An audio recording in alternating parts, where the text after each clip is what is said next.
এই বৃষ্টির সিজনে ভুনা খিচুড়ির সাথে যদি এই রকম একটা চিকেনের রেসিপি থাকে তাহলে আর কি লাগে বলেন। এত মজার একটা চিকেনের রেসিপি। তো আজকে আপনাদের সাথে চিকেন কোরমার একটা অনেক মজাদার রেসিপি শেয়ার করব। চলেন বেশি কথা না বলে আপনাদেরকে রেসিপিটা দেখাই দেই। প্রথমে তেলের মধ্যে আমি পেঁয়াজ বেরেস্তা করে নিব। এখানে বেশ অনেকটা পরিমাণ পেঁয়াজ একদম লাল লাল করে বেরেস্তা করে নিতে হবে। তো পেঁয়াজ বেরেস্তাটা আমার হয়ে গেছে, একদম লালচে করে বেরেস্তাটা করে নিছি। এখন বেরেস্তাটাকে নামাই রেখে দিব। তারপর চুলায় আরেকটা হাঁড়ি বসাই দিলাম। আর এখন পেঁয়াজ ভাজার তেলটাই এখানে আমরা ইউজ করব। তো আমি এখানে বেশ অনেকটা পরিমাণে তেল দিয়ে দিলাম। তারপর এখন তেলটা গরম করে এখানে দিয়ে দিব তেজপাতা, লং, একটা বড় এলাচ, কয়েকটা সবুজ এলাচ, এক টুকরা দারচিনি, আর হচ্ছে অল্প একটু জয়ত্রী আমি একটু হাত দিয়ে গুঁড়া করে এখানে দিয়ে দিলাম। এখন এগুলাকে একটু হালকা ভেজে নিতে হবে। আর এখন এখানে দিয়ে দিতে হবে চিকেন। আমি এখানে পাকিস্তানি মুরগি নিয়ে নিছি, তো এগুলাকে ভালো করে ধুয়ে নিয়ে আসছি। এখন এই তেলের মধ্যে দিয়ে চিকেনটাকে 5-6 মিনিটের মতো একটু ভেজে নিতে হবে। 5-6 মিনিট ভাজার পরে কিন্তু চিকেনের রংটা চেঞ্জ হয়ে আসবে। এই পর্যায়ে দিয়ে দিব আদা রসুনের পেস্ট 1 টেবিল চামচ, দিয়ে আবারও ভালো করে নেড়ে কিছুক্ষণ ভাজবো। 2-3 মিনিট চিকেনটা ভাজার পরে এখানে 1 চামচ জিরার গুঁড়া, 1 চামচ ধনিয়ার গুঁড়া আর 1 চামচ শুকনা মরিচের গুঁড়া দিয়ে দিলাম, সাথে স্বাদ মতো লবণ। এখন এগুলাকে ভালো করে নেড়ে নিতে হবে। আবার 2-3 মিনিটের মতো ভাজতে হবে মশলাগুলা চিকেনের সাথে। চিকেনটা ভাজা হয়ে গেলে এখন এখানে দিয়ে দিব দুধ। এটা লিকুইড দুধ, আমি এখানে 1 গ্লাস দিয়ে দিলাম।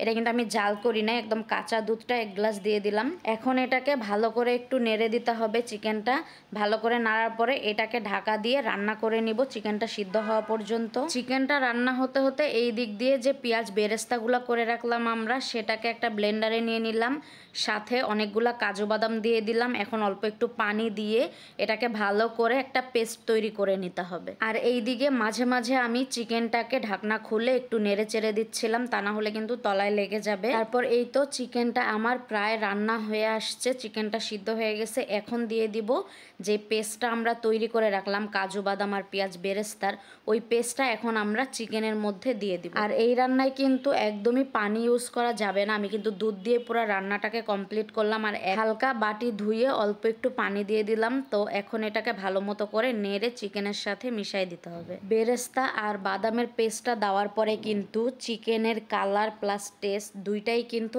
একদম চেঞ্জ হয়ে যায়।